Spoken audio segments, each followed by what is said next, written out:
नमस्कार, hornbill TV देख रहे हैं आप। मैं हूं आपके साथ विशाल गर्ग। बड़ी खबर का रुख करेंगे। उत्तराखंड बीजेपी संसदीय दल की बैठक होगी आज। मुख्यमंत्री पुष्कर सिंह धामी बैठक में रहेंगे मौजूद। उत्तराखंड के सभी लोकसभा राज्यसभा सांसद भी रहेंगे मौजूद। बैठक में निकाय चुनाव समेत कई मुद्दों पर होगी चर्चा। तो बड़ी खबर आपको बता रहे हैं, जहां पर मुख्यमंत्री पुष्कर सिंह धामी भी इस बैठक में शामिल होंगे और उत्तराखंड के सभी लोकसभा राज्यसभा सांसद इस बैठक में मौजूद रहने वाले हैं। बैठक में निकाय चुनाव समेत कई मुद्दों पर चर्चा हो सकती है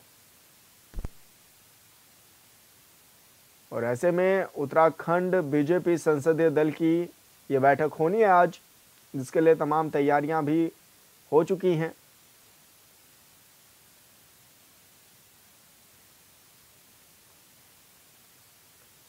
संवाददाता अरुण सैनी हमारे साथ फोन लाइन पर जुड़ गए हैं। अरुण, क्या कुछ जानकारी मिल रही है, किस तरह की ये बैठक रहने वाली है आज की? जी विशाल, बिल्कुल देखिए, आज दिल्ली में भारतीय जनता पार्टी की संसदीय दल की जो है बैठक होने जा रही है उत्तराखंड की, जिसमें कि उत्तराखंड के सभी लोकसभा सांसद और राज्यसभा सांसद उस बैठक में मौजूद रहेंगे। और साफ तौर पर आगामी जो चुनाव है प्रदेश में, क्योंकि निकाय चुनाव होने हैं, निकाय चुनाव को लेकर के भी इस बैठक में तमाम रणनीति तैयार की जाएगी। किस तरीके से निकाय चुनाव लड़ना है, किस तरीके से तैयारियां करनी है, इसको लेकर भी चर्चा होगी। इसी के साथ साथ ही पंचायत चुनाव भी होंगे। पंचायत चुनाव में भी किस तरीके से तैयारियां करनी है, उसको लेकर भी बातचीत होगी। मुख्यमंत्री पुष्कर सिंह धामी भी उस बैठक में रहेंगे और ऐसे में किस तरीके की तैयारियां चल रही है उसकी समीक्षा भी जो है हो सकती है इस बैठक में। इस तरीके से जो है ये बैठक होने जा रही है और काफी अहम बैठक निकाय चुनाव से पहले जो है ये संसदीय दल की जो बैठक होनी है वो मानी जा रही है, जिसमें कि तमाम विषयों को लेकर चर्चा होगी और बैठक के बाद क्या कुछ बैठक का निष्कर्ष निकलता है, तमाम चीजें देखने वाली होंगी। अरुण, बैठक में कौन से ऐसे खास मुद्दे हैं जिन पर चर्चा होना संभव बताया जा रहा है?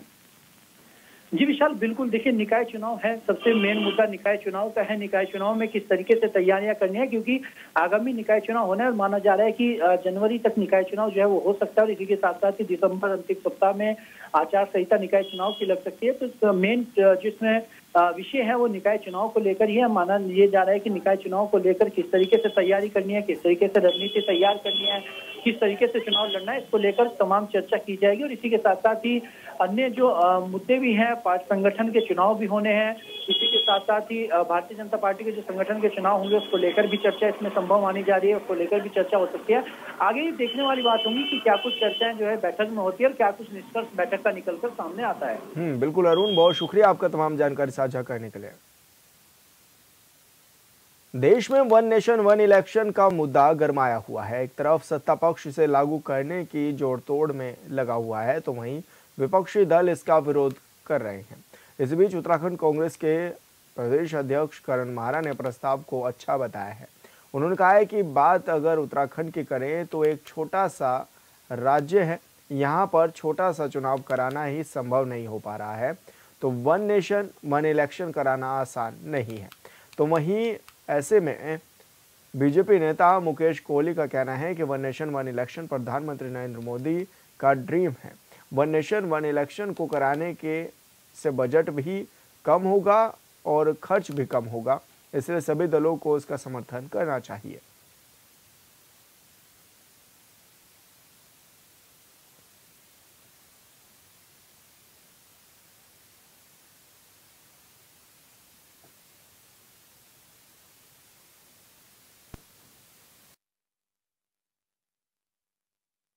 देखिए, हमारे बहुत ही लोकप्रिय और यशस्वी आदरणीय प्रधानमंत्री जी का ड्रीम सपना है, प्रोजेक्ट है कि पूरे देश में एक समय पर ही चुनाव होने चाहिए। जिस प्रकार से चुनाव में धन का दुरुपयोग होता है, बहुत पैसा खर्च होता है, फोर्स को लगाना पड़ता है, फोर्स को इधर से उधर करना पड़ता है, तो निश्चित तौर पर एक देश एक चुनाव से जो बजट है वो भी चुनाव आयोग का कम होगा और निष्पक्ष चुनाव में और पारदर्शिता आएगी। तो निश्चित तौर पर इसके बहुत फ़ायदे हैं और मैं ये समझता हूँ कि सभी जितने भी दल हैं उनको एक देश एक चुनाव का समर्थन करना चाहिए। अभी इसको राज्यसभा से भी पास होना है और मैं ये कहूँगा कि प्रस्ताव अच्छा है, लेकिन क्या हमारी मैन पावर उस लायक है? क्या हम अभी उसके लिए तैयार हैं? एक उत्तराखंड छोटा सा राज्य है, यहाँ पंचायत के चुनाव साथ नहीं हो पा रहे। हरिद्वार में अलग होते हैं, बाकी उत्तराखंड में अलग होते हैं। छात्र संघ के चुनाव हम नहीं करा पा रहे हैं, कोऑपरेटिव के चुनाव डिक्लेयर करने के बाद हम पीछे कर दे रहे हैं, निकाय और पंचायत चुनाव की वही स्थिति है। तो ये बहुत आसान नहीं है। अभी हरियाणा में चुनाव मुश्किल 2 महीने पहले हुए हैं, दिल्ली में 2 महीने के बाद चुनाव हैं, क्या इनको 29 में दोबारा कराएंगे? ये सारे ऐसे प्रश्न हैं जिस पे आने वाला समय बताएगा। कुछ आगे कुछ पीछे करके इनको किया जा सकता है और ये स्टडीली और देख के किया जाना चाहिए, ताकि मेरे को लगता है अगर कोशिश करेंगे तो 10-15 साल बाद स्थिति आ पाएगी कि एक राष्ट्र और एक चुनाव हम संभव कर। पर्यटन को बढ़ावा देने के लिए उत्तराखंड सरकार प्रदेश में कई योजनाएं ला रही हैं, तो वहीं अब प्रदेश में सी प्लेन के माध्यम से पर्यटक अपनी यात्रा करेंगे। बीजेपी प्रवक्ता हनी पाठक का कहना है कि मुख्यमंत्री धामी प्रदेश को आगे बढ़ाने के लिए हर संभव कार्य कर रहे हैं। हमारा प्रदेश पर्यटन प्रदेश है, तो पर्यटकों को लुभाने के लिए नए नए तरीके अपनाए जा रहे हैं। ये क्या बदतमीजी। देखिए, पर्यटन की दिशा में जिस प्रकार से मुख्यमंत्री श्री पुष्कर सिंह धामी जी निरंतर प्रयासरत हैं और वो कार्य धरातल पर दिख भी रहा है, वो काफी सराहनीय रहा है। जिस प्रकार से उन्होंने मानस खंडमाला मिशन के तहत कुमाऊं के क्षेत्र के विकास करने के लिए वहां के मंदिरों का जीर्णोद्धार करने का कार्य किया, जिससे पर्यटक यहाँ पर आए और लगातार जो ये काम कर रहे हैं, यहाँ पे नए नए एयरपोर्ट्स बन रहे हैं और जहाँ तक ये बात है और उनका विस्तार करने की पर्यटन की, तो जो ये सी प्लेन बने हैं, टिहरी में क्रूज का स्थापना हुई है, तो ये सारी चीजें जो लगातार कार्य हो रहा है वो यहाँ पे पर्यटकों को लुभावने का कार्य हो रहा है। इससे हमारा, क्योंकि उत्तराखंड पर्यटन क्षेत्र है, तो इस पर्यटन को और बढ़ावा देने के लिए जो निरंतर प्रयास हो रहा है वो लगातार काबिल तारीफ है। खाएगा पन्नी में डालेगा भाई चिपकल देख। अवैध तरीके से किए गए अतिक्रमण को हटाने के लिए की गई भगवानपुर तहसील प्रशासन की टीम को भारी विरोध का सामना करना पड़ा है। महिला पुलिस बल के साथ पहुंची प्रशासन की टीम को खासी मशक्कत के बाद कामयाबी हाथ लगी है। 3 महिलाओं समेत अतिक्रमण के आधा दर्जन आरोपियों को पुलिस ने उठाकर अपनी गाड़ी में बिठाया और थाने में ले गई। उसके बाद प्रशासन का बुलडोजर गरजा। प्रशासन की टीम को अपने साथ लेकर पहुंचे नायब तहसीलदार ने बताया है कि सरकारी कामों में कुछ लोग बाधा डाल रहे थे, जिसके बाद ये कार्रवाई की गई है।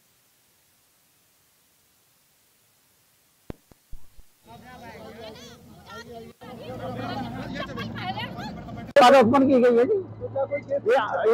इनमें संभव होगा तो केस भी किया जाएगा और ये सरकारी कार्य में बाधा है। उन्होंने हमारा बहुत टाइम वेस्ट किया है और उल्टी सीधी गाली गलौज बोल रही है। मामला यह है ये कि ग्राम समाज का नंबर है जो खसरा नंबर 830 है।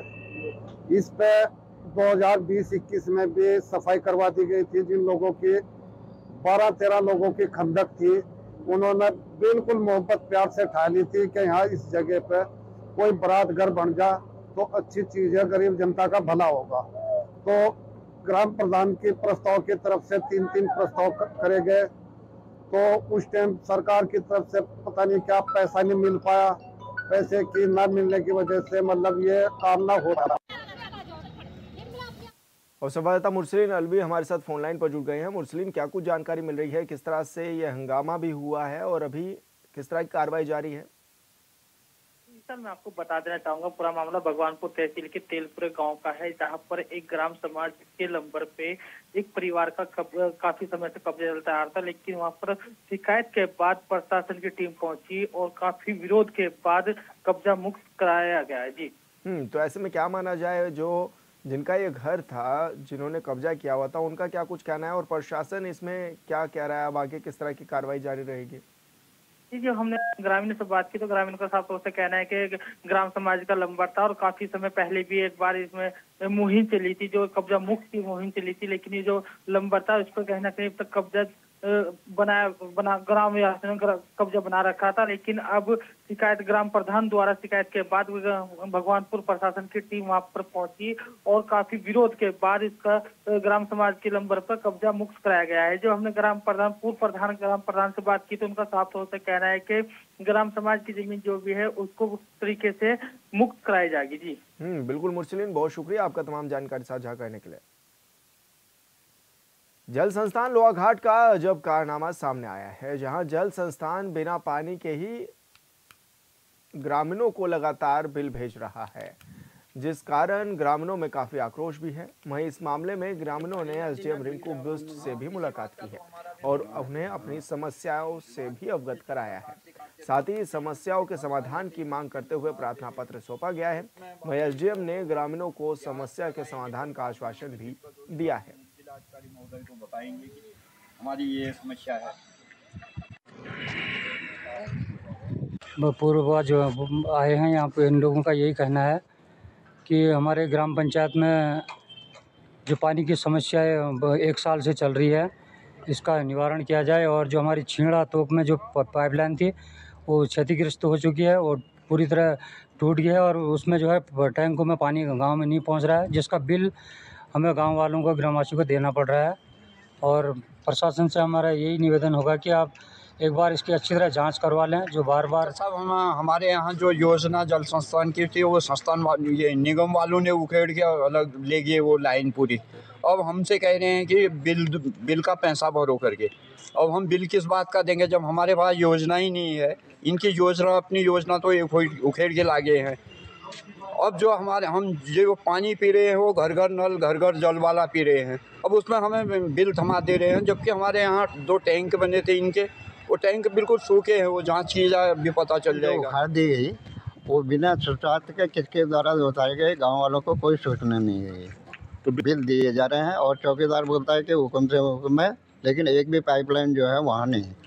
तो दोनों टैंक सूखे पड़े हैं।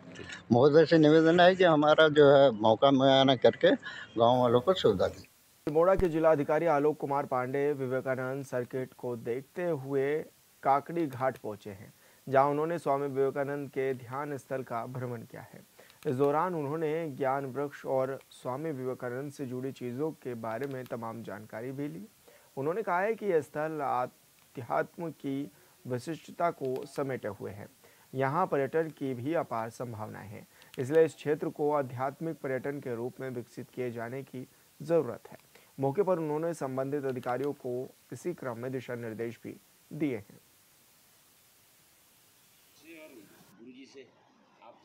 देखिए, काकड़ी घाट जो है अल्मोड़ा का एक स्थान है जो रानीखेत तहसील में होता है, लेकिन ये नई गाल से कुशिया कुटोली और कैची धाम से जुड़ा हुआ है।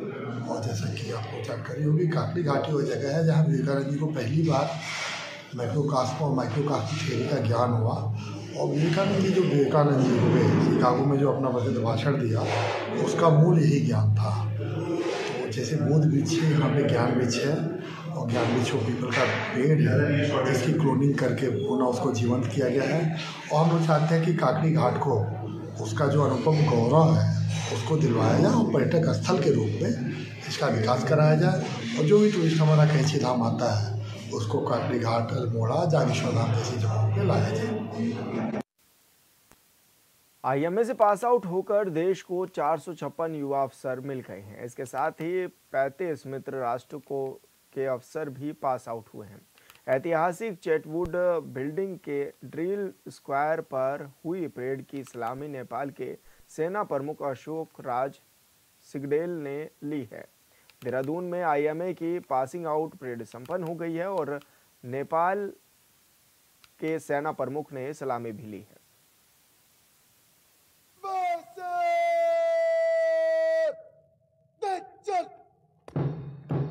माननीय अतिथिगण, भारतीय सैन्य अकादमी को पहला निशान द किंग कलर 18 नवंबर 1934 को प्रदान किया गया था। देश की आजादी के पश्चात 10 दिसंबर 1965 को भारत के तत्कालीन राष्ट्रपति डॉक्टर सर्वपल्ली राधाकृष्णन ने अकादमी को निशान प्रदान किया। अकादमी का नया निशान 15 दिसंबर 1976 को भारत के तत्कालीन राष्ट्रपति श्री फखरुद्दीन अली अहमद द्वारा प्रदान किया गया था। सारे जहां से अच्छा हिंदुस्तान हमारा की धुन पर कदमताल करते ये वो युवा हैं जिनके दम पर हम सब घरों में चैन की नींद सोते हैं। ये वो हैं जिनके दिलों में परिवार से अपने देश सेवा का जज्बा है। ये वो हैं जो दुश्मनों के घर में घुसकर दहशत पैदा करते हैं। ये वो हैं जो रात के अंधेरे में बॉर्डर पर सीना ताने देश की सेवा करते हैं। जरूरत पड़ने पर देश के लिए कुर्बानी देते हैं। ये वो हैं जिन पर पूरा देश गर्व करता है। सलाम है इन्हें और इनके माता पिता को, जिनके मन में हमेशा से रहा है कि देश सेवा के ऊपर कुछ नहीं हो सकता है।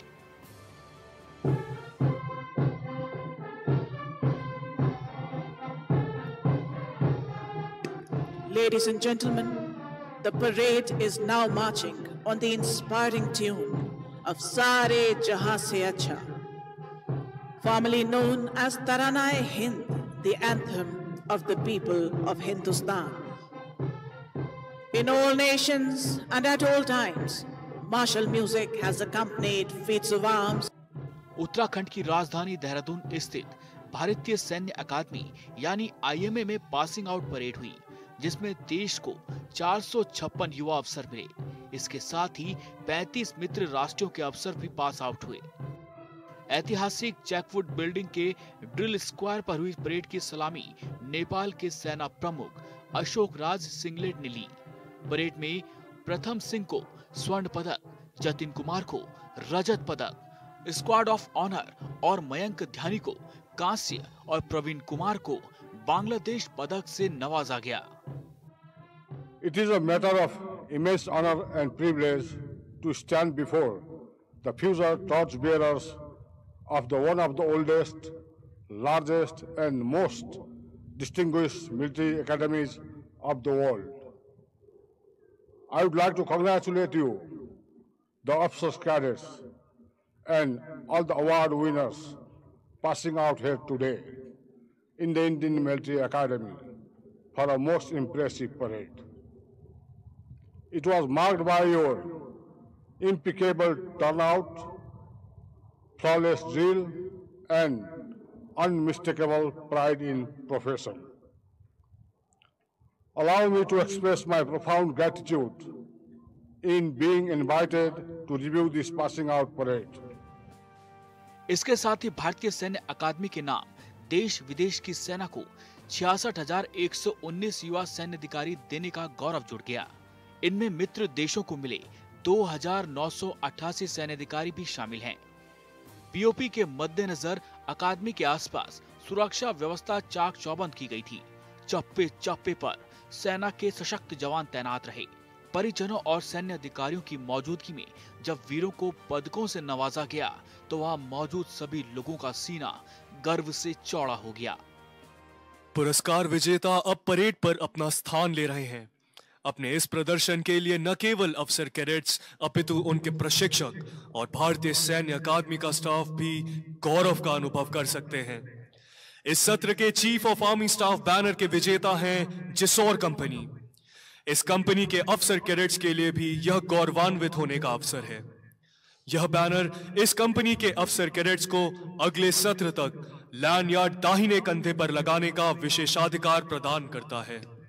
Ladies and gentlemen, the primary aim of this institution is to present to the nation strong and daring military leaders. Undoubtedly, the institution can take justifiable pride in the fact that its alumni have brought glory to themselves and their alma mater on the battlefield time and again. The number of gallantry awards won by alumni is ample testimony to this fact. Passing out parade की सलामी लेने मुख्य अतिथि के रूप में मित्र राष्ट्र नेपाल के सेना अध्यक्ष अशोक राज सिंगलेट ने परेड की सलामी ली। आईएमए के मुख्य प्रशिक्षक मेजर जनरल अशोक नरेश समेत कई अधिकारी इस अवसर पर मौजूद रहे। परेड में भारतीय सेना को 456 अधिकारी मिले, जबकि मित्र राष्ट्रों को 35 कैडेट्स भी यहां से पास आउट हुए हैं। पीओपी आयोजन को देखते हुए देहरादून के चक्राता रोड हाईवे पर पुलिस ने रूट डाइवर्ट किया हुआ था। करीब 3 किलोमीटर का एरिया जीरो जोन किया हुआ था। सेना के जवानों की कड़ी सुरक्षा के बीच केवल पास धारकों को ही वहां जाने की इजाजत दी गई थी। Ladies and gentlemen, the parade commander is now marching back to take his position in order to lead the parade. The exemplary drill movements, immaculate bearing, and a roaring command give us a glimpse of a leader in making.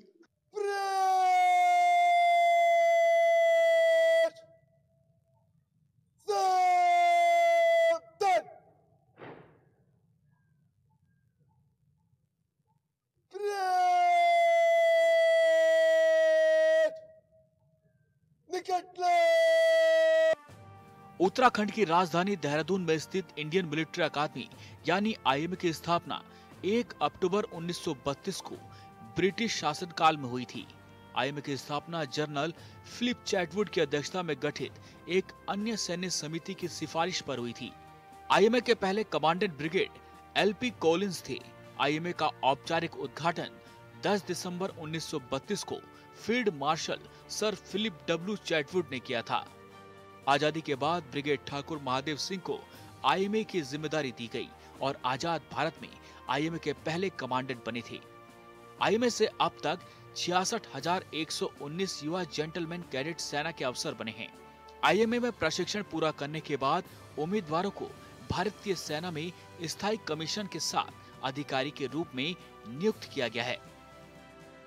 अपनी बुलंद आवाज के साथ गरजते ये जवान देश की सुरक्षा को बता रहे हैं कि अगर कल के दिन देश पर कोई आपत्ति आती है तो ये जवान अपनी इसी बुलंद आवाज और जज्बे के साथ देश के दुश्मन को मिट्टी में मिला देंगे।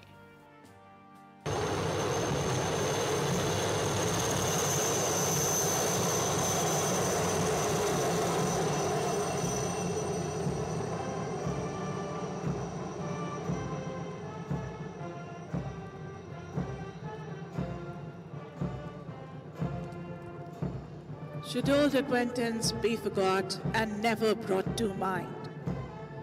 Should old acquaintance be forgot and days of auld lang syne? These lines are a fitting tribute to the days gone by of a lifelong friendship and bond between the officer cadets fostered here at the Indian Military Academy and has never failed to bring back. IMA का इतिहास काफी पुराना है।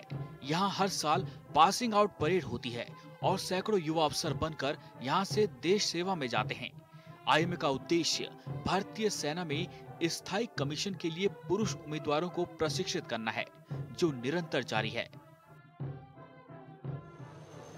Bureau report, hornbill TV.